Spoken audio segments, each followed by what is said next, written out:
All right, that works. Okay. All right, everybody ready? Is it like nightly news or deet deet deet deet deet deet deet deet deet deet deet? I could try to edit something like that into timestamp. That'd be funny. Go a little old school. All right, let's roll. All right, everybody, welcome to the Healthy Forest Podcast brought to you by Stewardship West. This is Dan Hutner. I'm here with our CEO and president and guru, Kevin Zeman, and my co-host, Mike Dozier.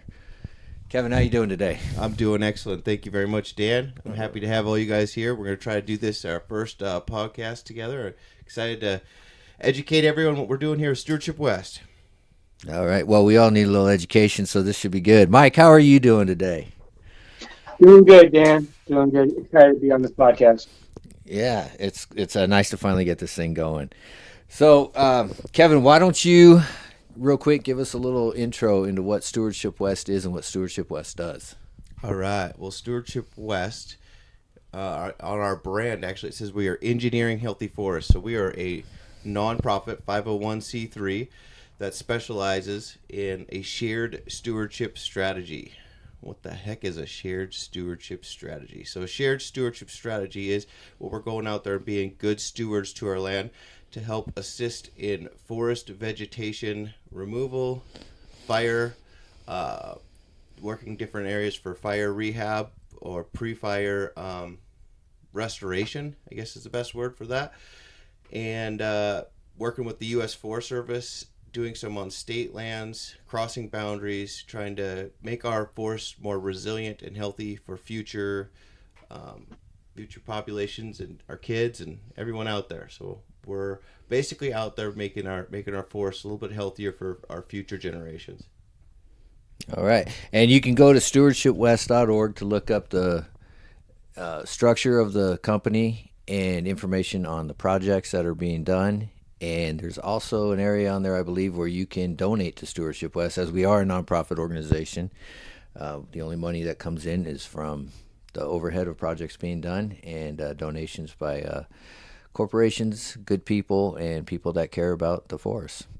Just real quick, can I add one thing? Sure. Just wanted to add. So we started Stewardship West. I was with the Forest Service for many years before this, and my dad Howard Zeman was a district ranger with the U.S. Forest Service. He specialized in partnerships with the U.S. Forest Service. So I took off on that side of my world when I got into my professional forestry silviculture side and started specializing in these stewardship agreements, which you'll hear quite a bit inside these podcasts. And stewardship agreements are a partnership program between the U.S. Forest Service and nonprofits to go out and do forest restoration where timber is being removed inside of Forest Service, U.S. Forest Service lands. This is for fire, fuels, wildlife, hunting, basically clean and clear up those forests like I was talking about earlier.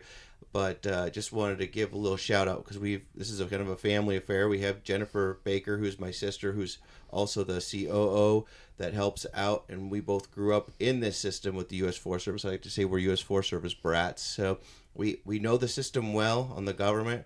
We're trying to make it even better, and I think it's a heck of a mission we have. We got a lot of work ahead of us. All right. And so right now we are currently working on two projects, correct? That's correct. And so what's the first project that Stewardship West got involved in? So the first project we started working on, it's called the Jerome Miller Project. It is over by Bailey, Colorado. So back in the old days when I was working with the U.S. Forest Service, me and a couple folks, we specialized in these. Like I said, we specialized in these stewardship agreements, and so I gave them a call once we got Stewardship West up and running as a nonprofit, and basically me and Jennifer went out there last summer, started greasing the wheel on what potentially could be done out there that needs some fire fuels, wildlife work. And this Jerome Miller, just outside of Bailey, it's on our website. Was the first opportunity that came up. We grabbed it. We're very excited about it, and basically started our model. And our model is quick, um, actionable.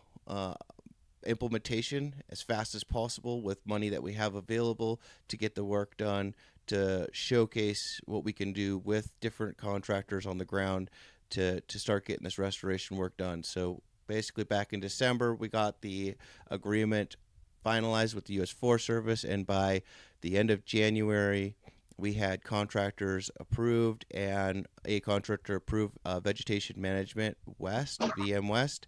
They were approved. They went on the ground and started cutting these units, and it's all surrounded by a old forest fire, and so it's the only green in the area. And they basically got out there in the winter and started logging it, and it looks really good. They got about 70% done right now. So 70% done of that project. How many acres is done right now? I would say it's a little over 300 acres, and there's about 1,500 total in the whole project. We are funded for about 419 right now, so that's where that 70% comes from. All right. Good deal. And this is through what agency are you cooperating with to get this done?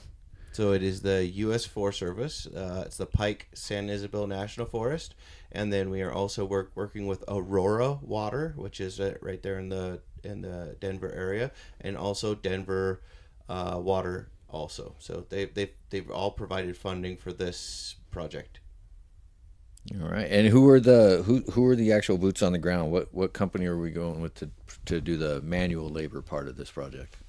So we're doing the quality control with Stan Baker. He's on our team. He's been doing this with me with a couple different partners and U.S. Forest Service for many years. So Stan Baker and Dandy Pollock, both retired and now kind of getting their second wind, helping doing the quality control. That means they're out there doing inspections of the contractor, who is Vegetation Management West, VM West. Cody Neff is he's the owner of that particular company, and we have not worked with them before, so it was kind of a new partnership, and it's been just absolutely amazing having him on board and learning his style, but basically bringing out multiple different types of equipment to get this work done, to get very little ground disturbance throughout this area, and having a very clean and clear forest at the end, so it's fire resilient and wildlife happy. So lots more bears, elk, deer coming into this area because new vegetation's already coming up after cutting. All right. And you said we're at 70% right now of the funded acres. Do you anticipate seeing any more funding come in to do more work on the remaining? You said was a total of almost 1,500. Yes, we got about another 1,100. My math is right. About 1,100 left. So we have about 1,100 acres left. We actually got a grant. It's still in process, but I think I can announce it now. We got a grant for another. It's going to be about 50 or 60 acres to continue, and then we are working directly with the U.S. Forest Service right now with Jim Gerleman, who's the lead of that forest particularly, and we are hoping to get the rest of the funding here in the next couple months, which if everybody knows about the infrastructure money, which I'm sure some people do, some people don't out there, infrastructure money was what was given out this year by the Washington office to help with different parts and pieces of the U.S. Forest Service, along with state and other lands. And so some of that infrastructure money is being used for this fire fuels, wildlife assistance, and will be that second half funding. So it's pretty exciting to be able to take advantage of that funding. It's just not quite in place yet because of just some logistics of how we get it on the ground. But we had a meeting last week. It all looks good, and I'm guessing in the next couple months we'll have that in place and be able to finish the funding portion of this Jerome Miller project. All right, Mike, do you have any questions for Kevin on the Jerome Miller project? No. Sorry. All right. Okay, well then. So moving on from the Jerome Miller project, Kevin, what's the second project that Stewardship West involved in? Well, luckily enough, right kind of after the Jerome Miller project started, we got attached to a Nevada Energies and Ascent Environmental project, and it's in Lake Tahoe. So not a bad place to go hang out and bring the family, bring the kids, heck, maybe even bring some board members one of these days, come over and hang out and see some project over there.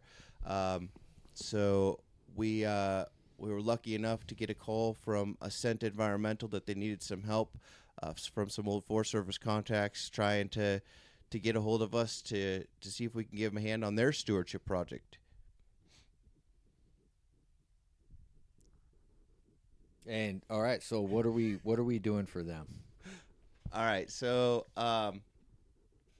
basically Nevada, unlike Jerome Miller, where Stewardship West holds the agreement, Nevada Energy holds the stewardship agreement in this case, as the power line, as the holder of the lines themselves. So it's a little bit different than kind of what the norm is anywhere. I think we're really breaking the mold here on this one, which is really exciting.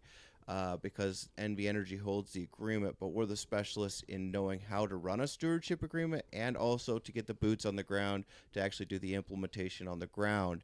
So basically, we're at State Line in Nevada, which is right near South Lake Tahoe, and we're also up at Incline Village, which is up on the other side of the Nevada side, on the north side of the North Shore of Tahoe. So very dispersed, and there is, I think the NEPA decision was just signed a couple it's been a month and a half ago actually, and it's about 5,000 acres and 250 miles worth of line. And what we're doing, our goal here, is to use the power lines, which have been over encroached by conifer, mostly conifer trees, and take care of the brush and conifer within 15 feet of each side of those lines to do fuel and fire mitigation. And then we're going out another 175 feet from the center line of those lines to do a more aggressive cut on the general forest, which is down to like 40 or 60 basal area. And that basal area means you're leaving about one tree every 20 to 30 feet, so it's not a lot of trees left in there. And again, getting rid of a lot of that ground brush, fuel, fire. And then the third zone, which we have not gotten into yet, we will in the future, is actually 1,000 feet from center line on each side, and that's more of just like your general forest cut, more like what we're doing in Jerome Miller, where it's just some thinning, leaving the bigger trees, and they're not going to directly strike the line, but again, help with that fire, fuels, and wildlife situations, so corridors are easier maintained and also easier to walk if you're elk or deer. In this case out here where we have deer and bear in Tahoe, those deer and bear, they got highways that they walk as corridors right now. It's not very safe, right? I mean, I wouldn't want to do that if I was one of them. This will actually give them some corridor walking areas to get from one section to another without being in the middle of everything, all the people, all the traffic, and there'll be good vegetation in there and a safer place to potentially cross as well. All right. So, Kevin, you used a word there that a moron like me does not understand. What does NEPA mean? Okay, NEPA is the National Environmental Protection Act, and what that is it's a system in place to make sure that the U.S. Forest Service does work on land that the general public has an opinion on. So in this case, they did a very simple NEPA, which is called a CE. It's a category exclusion, which means they go out, they talk to the public, educate the public on what they're going to do, and they have a chance to come back and say whether they like it, whether they don't like it, if they want some changes. And in that process, it is kind of decided of what they call it the scope of work. So that's what we're going to be doing on the ground is or isn't going to be. And like I said, it may get adjusted in that process. And then once everyone kind of agrees on it and says, hey, this sounds like a good project, then the local Forest Service signs off on it. And basically at that point, there's just surveys, wildlife, archaeological, all kinds of different surveys that need to get done to make sure that there's no specialty items inside those lands, and then you could start implementing. And that's where we're at right now. We're doing Ascent is doing that wildlife side, ARC side, and we're doing the forestry side. And then we're going to be getting these logs removed. All right. And what are we doing with the logs after they get removed? It's a great question. So we are working with a bunch of local specialists that have little mills And the idea here is to become as green as possible. So we would like to take any of the trees that have value to the lumber mills, any of the mills. So there's some local mills in Carson City. There's some other mills on the California side that we're looking at getting that too. And then there's also cogen. So we're looking at trying to get the smaller and even the larger stuff that can't make a true board out of it. So you go to your lumber mill and you go grab a 2x4. If it can't make that because it's bent or twisted or whatever, then we'll grind that up and they're going to go make power out of that. So there's a plant over in Loyalton, California. We're hoping to get that over to Loyalton, and they're in the midst of getting that thing fired up and hopefully making electricity and putting it right back in the lines of NV Energy, PGE, all those different folks. So it'll be really neat to be able to see it kind of go full circle and make energy. All right, Mike, do you have any questions about the NV Energy project for Kevin? Yeah, what's the estimated time of completion for that? Yeah, this one's kind of awesome. So Jerome, like I was saying earlier with Jerome Miller, we have probably, well, I don't know if we give you an end date, but probably 2 years on that. This one, I would guess, is a never-ending cycle because of the fact there's so much power lines out there. By the time we finish one section of the line and do full circle with all the rest of them, so there's, like I said, there's 250 miles of line. There's going to be a maintenance need. It's kind of like this is my analogy. You go out and you buy a lot. That lot hasn't had any maintenance on it for quite a while. You got to go mow that grass or those weeds, and that first time it takes sometimes a day. You're out there, you're getting dirty, you're like, holy man, this is crazy. There's just a lot of weeds and grass everywhere. Now when you come back in a month later or 2 weeks later, it takes you about an hour, right, to go in there and do that same lot because it's been maintained. So that's what we want to get to. We want to be able to come back on that lot and come back in an hour using I didn't mention this yet, but we're using the local fire crews, the Incline, Village, and State Line local jurisdictional fire crews. So it's not the U.S. Forest Service, it's the state and county fire crews, and they're actually going out there and doing a lot of that debris removal of the small stuff, chipping it, putting it in piles to burn. So anyways, they're being able to notice how they can light off these if a fire were to come, and or come back and do that maintenance in the near future, which could be 3-4 years later.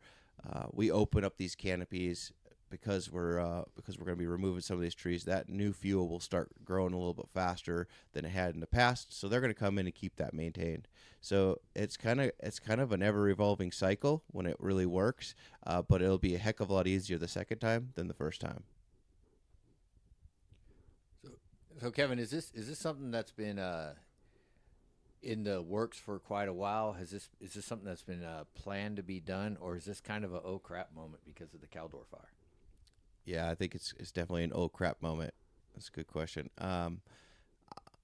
The public in Tahoe, they haven't seen a whole lot of trees cut in the last 100 years, and we get it. We love it. We love trees. We don't want to cut all those trees down either. But this is an aha moment that we got to protect that community. This allows for community protection, for wildlife protection, and I think the support we're seeing right now from the local Tahoe community is amazing. So I really appreciate everyone getting on board with in that area, supporting us, and yeah, it's pretty awesome. But yeah, that definitely did not help things. I think most of those folks were evacuated for over a month last year. Yeah, it's nothing like a good wildfire running right up your back door to make you want to get some stuff done. Yeah, exactly. Mike, you got any more questions for Kevin? No, that sounds like a great project. I agree. Kevin, is there anything on the horizon that Stewardship West is looking at getting involved in that you might want to share with the public? Yeah, we got one more really fun project that I'd like to just chat about quick, and it's in Pagosa Springs, Colorado.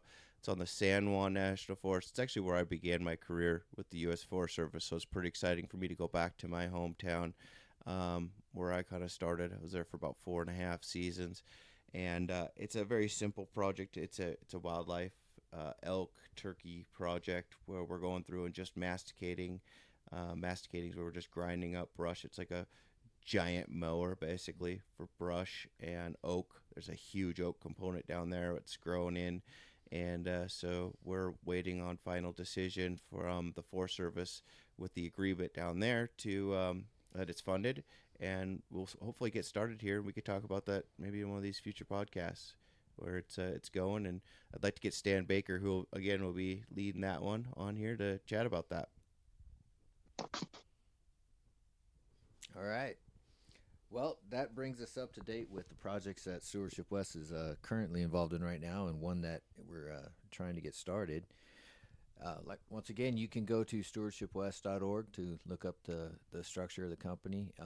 There are photos updating the Jerome Miller project. I'm sure we'll be getting some photos of the NV Energy project uploaded sometime soon. And there's links in there. You could email the company if you have any questions or if you have any input. And that is about all for today. Do you have any final words for us, Kevin? No, that was awesome. I'm glad we're getting this thing started, both on the podcast and on the Stewardship West side. So thank you guys for doing this, putting this together, and excited to see where we can grow this sucker. All right. Mike, you got any final words? Yeah, thanks, Kevin, for doing all this, and look forward to other great projects in the future. Go Broncos. We'll edit that part out. All right, Nice. everybody. I want to thank everybody for listening, and please look forward to future episodes. We are working to get a YouTube channel started, so we'll be able to update photos, videos of projects, and direct link to the podcast there. And be on the lookout for the podcast hopefully being available on all podcast networks soon. And with that, we're going to go ahead and sign off. This is Dan Hutner for Kevin Zeman and Mike Dozier. Have a great day.